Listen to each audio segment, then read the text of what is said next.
And good afternoon, everybody. Welcome to FSU Coach Live. I guess maybe not good afternoon, depending on where you're watching. My name's Tim Baghurst, and I'm joined today with a special guest, Dean Harding, who's going to talk a little bit about youth development, about soccer. But before I get into that, Dean, why don't you just share a little bit about how you got into the role that you're doing today and what it is you do?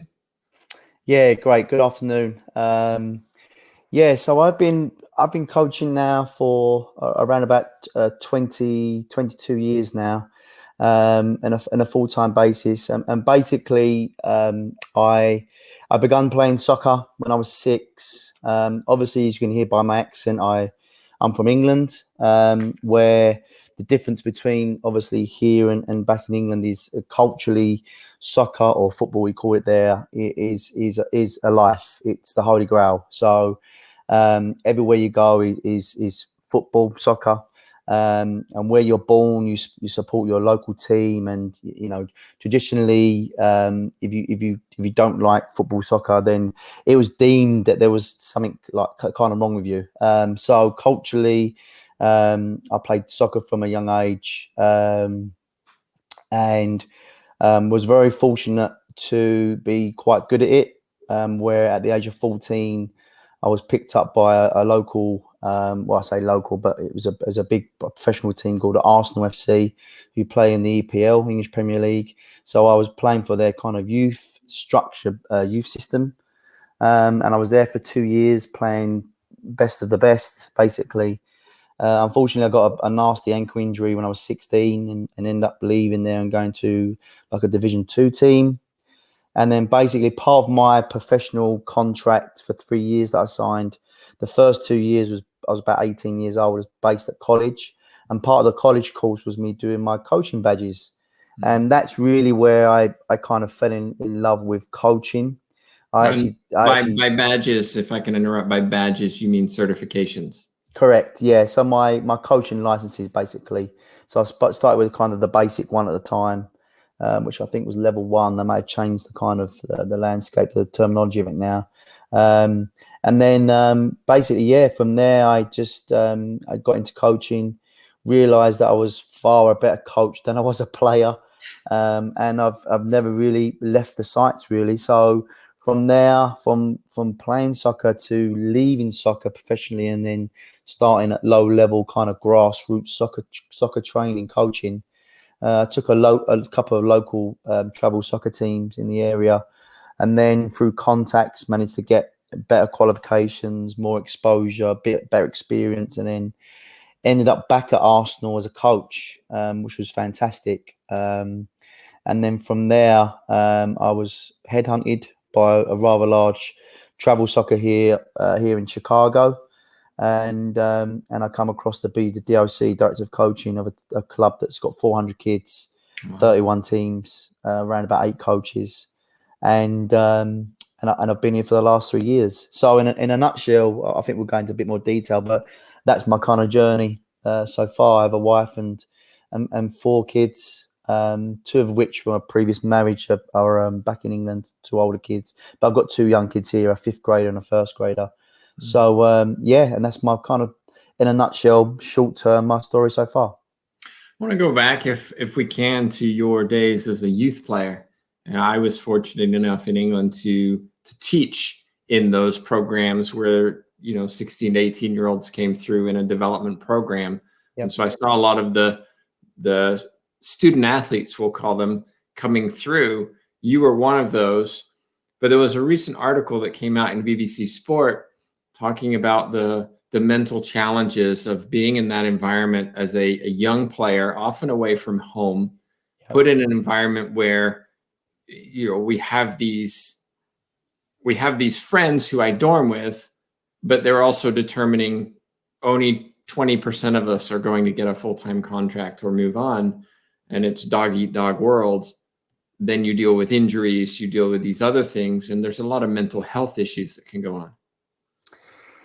Yeah, I think certainly when I was growing up as a kid, and I think your plan was always, if you was reasonably good, so if you played for your local district or your state, where it was county in England, then you was always on that path pathway or pathline to be picked up by a pro club. I mean, there was a lot more exposure to scouts from pro clubs. And I think the scouting network, there weren't so much education around mental illness and kind of the stress that a lot of these kids go through. And they do. It is stressful. Let's be quite honest with that. But basically all I was looking for was the best players to go and to transfer from their travel soccer team into a professional environment. Even at that young age, I mean, some of these kids now are getting picked up at 6, 7, 8, which I disagree with. And it's I might as well ask while we're here, why do you disagree with that? Because I think it's an important topic to address. Well, I think you're taking a kid out of a quite safe environment. Probably not as challenging because you're not playing best versus best, but certainly in terms of the kid learning the fundamentals, being able to make mistakes, being allowed to make mistakes, learning and loving the game from a young age. I think it's vitally important that these kind of, and the pro clubs in England are getting a lot better at this in terms of when a kid is actually ready to be in that kind of professional environment.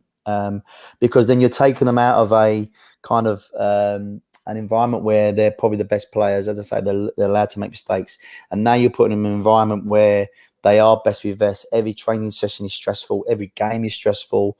The ratio of them are probably allowed to make mistakes, it has to be a lot lower, because now you're judging that player on basically the mistakes they make.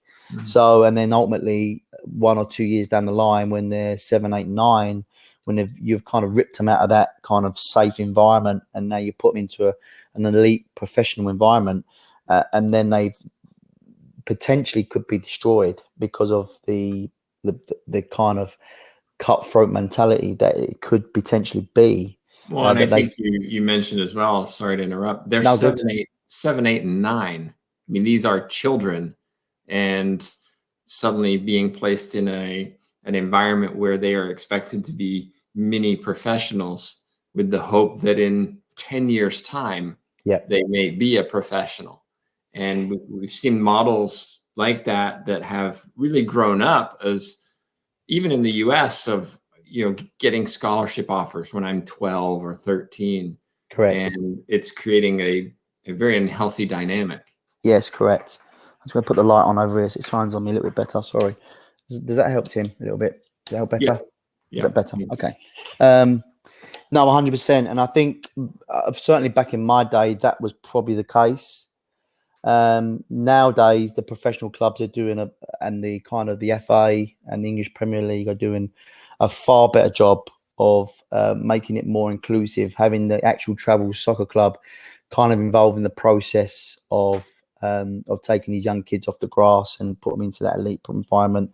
There's a lot more work around, education for the parents, education for the children, psychological, staff are now on site. If kids feel like they can't handle it, then they've got that kind of network around them, that support mechanism that can help them. But no, absolutely, back to your point. I mean, it's the scouts and the pro clubs probably back then were probably just looking for the next best thing. I actually think the percentage is a lot lower. I know you mentioned 20%, but no, I think it's even lower than that. I think it's one kid per 20 boys that has probably just over 50, 60%. I don't know the actual stat, don't quote me, but I think it's around about a figure that has the potential to make the first team. So what happens to the other 19 kids? And I think that's where there's been a lot of more study and a lot more kind of microscope on this kind of topic. Yeah. When we talk about youth sports specialization comes up a lot, and even in our programs, it's something we speak to a lot. Yep. But especially in the US and to some degree in the UK, we see a lot of criticism of club programs, of club teams, because look at this kid, they're playing for this club team and that club team and their school, and all they're playing is this one sport, and it's ruining them. And a lot of times that can. So as somebody who coaches within a club system, what are you doing to help avoid that from happening with your own athletes? Well, I think again, since coming here, it was a massive eye opener to me that soccer is not the number one sport in the country. Mm. So that was something that I had to get used to quite quickly. Me as a DOC of a club, we actually encourage multi sports, and there's a couple of reasons why. Socially, I think it's so important that the kids I can use a platform to play with their friends, to have fun, and just generally get exercise. Right. Secondly, and I wish I'd done this as a kid when I played. Is I wish I would have took up another sport. So if you think about basketball as a sport, there's so many.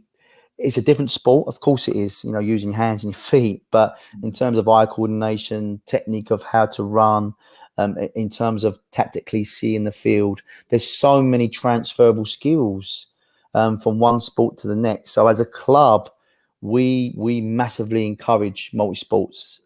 Now, there's a twist to that, because at some point the kids are going to have to, I won't say choose a sport, but choose a sport where they're going to kind of streamline it a little bit more. Should we So say a primary sport? correct. Yeah, I think that's correct. Because at some point you are going to be better at one sport than the other. And I think around about 13, 14, 15 is when kids should be really thinking about, yes, I'm good at basketball, but I'm really good at soccer. I'm going to put soccer as a little bit more as a priority, but not necessarily going to take away basketball. And I'm just using that example because, again, there's still huge benefits of playing both sports on and off the field. And again, for me, which I've been really, really trying to push and really, really advocate is, as a coach, I'm not here just to teach a sport. My overall purpose and ambition is to make good people on and off the field. So me personally as a coach, and I've been working really hard with my coaches, is that we have to put an environment where we make the kids choose soccer as a main sport. So we have to be better than basketball. We can't just say to kids, you need to choose soccer. There needs to be a purpose. They need to see the reasoning why they're going to choose soccer as a sport. And that comes back to the environment we create. Is it elite? Is it professional? But more importantly, is it fun? Is it fun? Do they love the sport? Because if they love the sport, then they're going to choose it 9 times out of 10. Yeah. So that's the kind of environment and the kind of mindset that I'm trying to work with these coaches in terms of how they perceive and how they act around the sport in terms of enhancing the game of soccer. It's a great point, and I'll add 2 things. One, I spoke to a coach recently in a clinic, and the coach was not in favor of fun, and his interpretation was hard work, suffering, and pain. That's how you develop mental toughness and successful programs, etc. And then yesterday I was reading some research suggesting that 38% of boys and 39% of girls quit sports because it's not fun. And, I think back to this coach who's placing their athletes in an environment where many of them will want to quit for some reason. And now maybe they don't because of a parent or a scholarship or whatever that may be. So how does Dean Harding make programs fun? How do you make practices fun? Do you have any suggestions for people just to not necessarily make them, easy practices? And I think people misinterpret that, easy Correct. versus fun. But how do you make practices fun where kids say, that was fun, I want to come back tomorrow and do it again? Well, I think you've got to understand the kind of the kids that you're coaching. So there, you have to assess the element of desire. You have to assess every kid is different in the needs that they want to, how they want to. Are they using soccer as a recreational, social kind of event, or does this kid actually have ability and has the kind of purpose and the desire to want to play professional? Okay. So once you assess that, then you can put them in an environment where you can meet the individual needs. And when I say fun, I mean, fun's a pretty much a loose word, but Sure. We could have fun around, them playing 1v1 against someone of the same ability and them trying to win the game. That to me is fun. I think kids, and again, I don't want to put anyone down, but the biggest issue I've also seen is that there seems to be a lot of non-related soccer sessions or techniques that I see. So, for example, I've seen kids being run up a hill. I've seen I've seen ladders come out, and ladders are being used for 50% of the session. Now, coaches may argue, yeah, okay, ladders and running up a hill is getting the kids fit, but let's be honest, do the kids really come there for that session to be run or to run ladders? So I think it's understanding the individual. I think it's the way that you're delivering the kind of session, okay, and then making it as elite and professional, as in challenging for the kid as you can, relating back to the individual needs of that player. So if you've got a kids that, bless them, that just want to play soccer, just want to enjoy it, they're not overly good, they're not, they're not going to be the next, Carly Lloyd or Megan Rapinoe or whoever it is. They just want to play. Put on that environment for them, make them love the game, because what you may do is you may affect a kind of age bracket where they have kids, and because they've had a good experience, they're going to tell their kids to play soccer. So then you get the interest going, and then you're off. Because I still think USA as a soccer nation is probably 30, 40 years behind England. That far. And it starts with us, the coaches. So how do I change it? All I can do is every person that I come in contact with, coaches, players, staff, parents, really important, and just keep banging the drum and saying, this is my experience, this is what I'm doing, this is how I want to change the landscape, and just hope that people follow. I want to change track a little bit, because some of the people watching these interviews are interested in going into coaching, or maybe improving their coaching situation. I'm curious, when I develop coaching programs at universities, a lot of times the administrators go, well, coaching, who can do that full time, except maybe a collegiate coach? Yep. And for a long time, that delayed me from developing these programs, because it's a valid question, right? Yeah.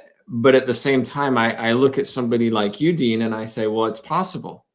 And there are people who do it for a living. And if we don't train those people, we're not putting them in the best position to be successful. So how do you as an individual make coaching a profession where you can take care of your family and you can be successful? Because I think a lot of people are looking for that. I want to be a coach, but do I have to work part-time? Do I have to go to college? And you're an example of somebody who doesn't. So I wonder if you just share a little bit about how you work as a business, if that makes sense. Yeah, I think, listen, anyone could coach soccer. I think first and foremost, you don't have to have any kind of playing experience. If you've got a love for the game. I think there's, especially in America, there's a lot more different levels, and I think there's a lot more opportunity for a coach who may be a beginner or more advanced to coach at any level they want to be. Me as myself is obviously I played at a reasonably high level, especially when I played for Arsenal. I was playing against best of the best. When I went to Division 2 at Pro, that wasn't the top level, but it was still professional.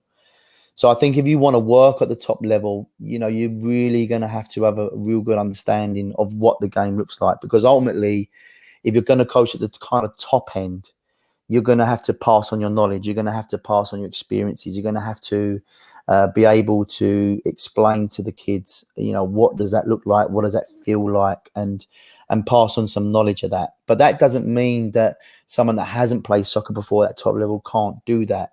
It's just going to be a fraction more learning that they're going to have to expose themselves to. So I would like to think, and again, I can't comment on everyone, but if someone is really showing, like a player, right? If a coach comes to me and says, I really want to work with the USA national squad, a youth squad, or they want to work the local professional academy like Chicago Fire, I really want to get there, then they're going to have to invest time in themselves. And I would like to think that myself, in what I've been through, would like to pass on experience to that. And one of the golden rule I've always said is that you have to use the 20% rule. So what I mean by that is, say you coach 10 times a week, okay? You have to spend 20% of that time self-learning, self-educating.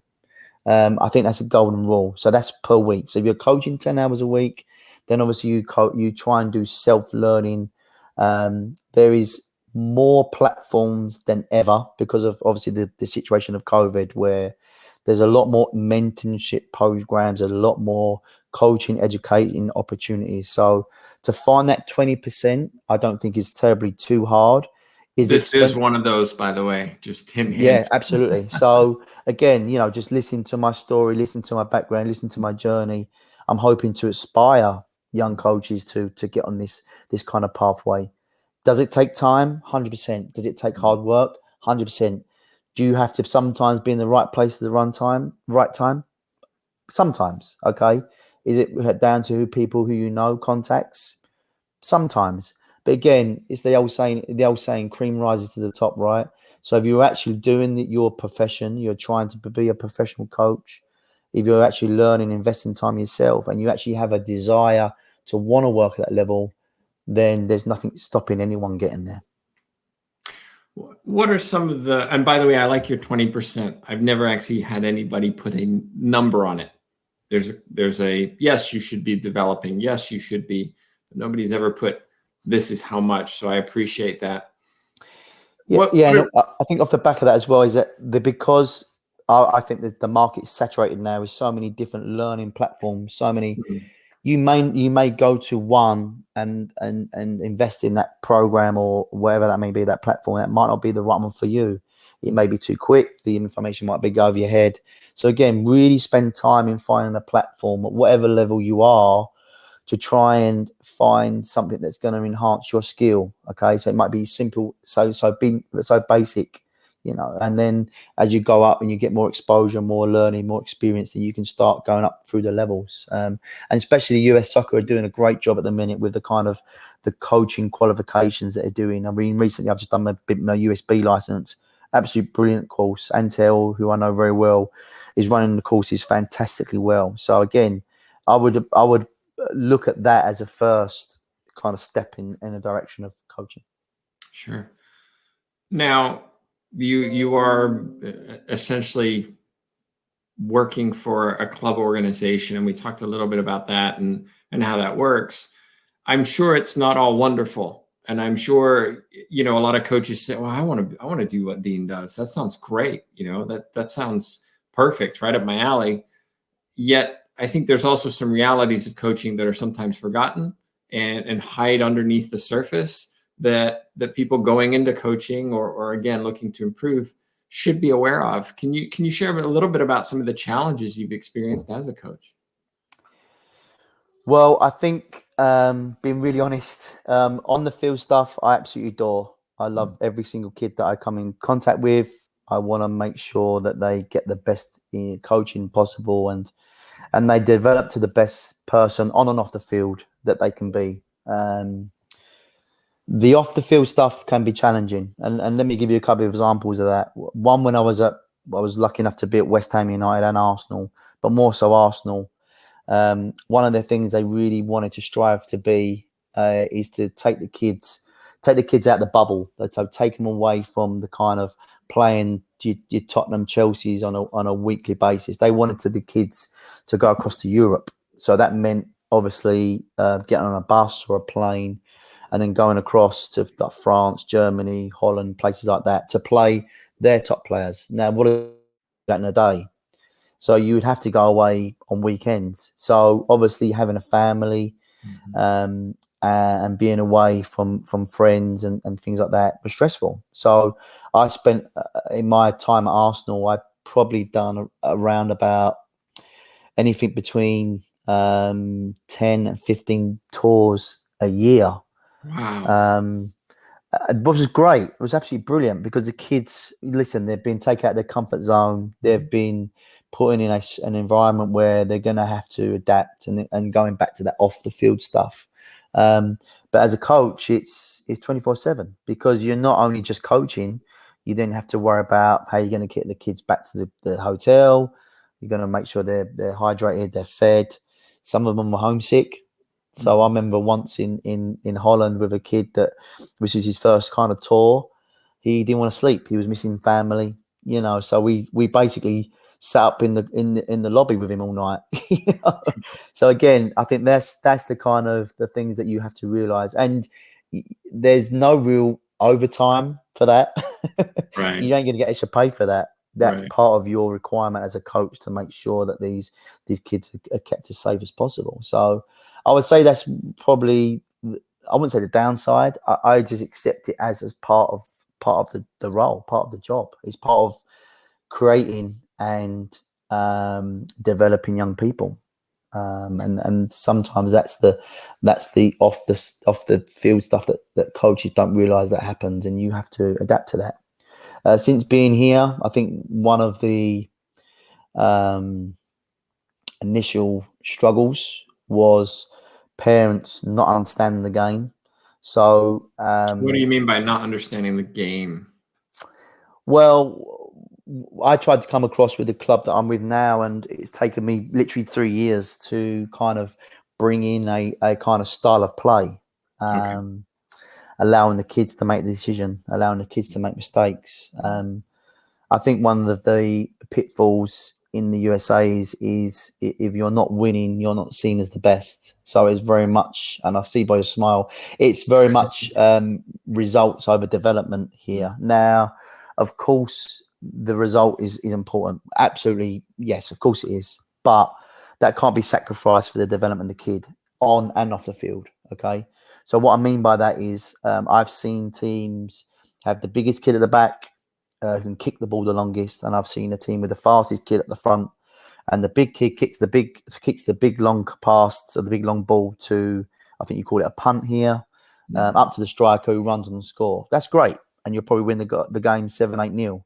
But my point is to that is well, what is the kid learning at the back who's just kicking it? They're just learning to kick it in any direction as far as I can.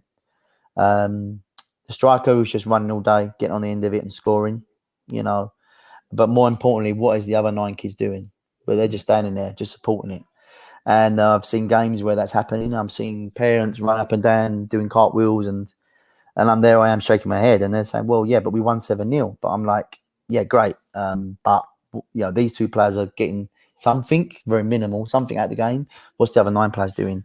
So I think I've really tried to work with the parents to educate them on the kind of purpose, making sure we rotate positions and educating them to saying, listen, if we're gonna produce top players from this club, we need to ensure that we are put in an environment where they can learn to play every position. They're learning to make mistakes.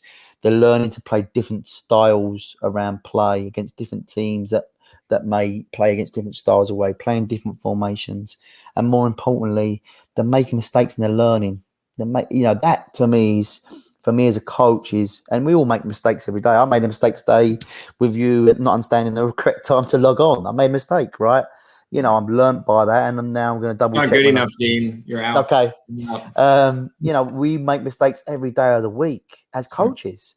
So, and then we're expecting the kids not to make mistakes. It's a little bit contradictory. So again, I've really worked on them kind of 5 elements to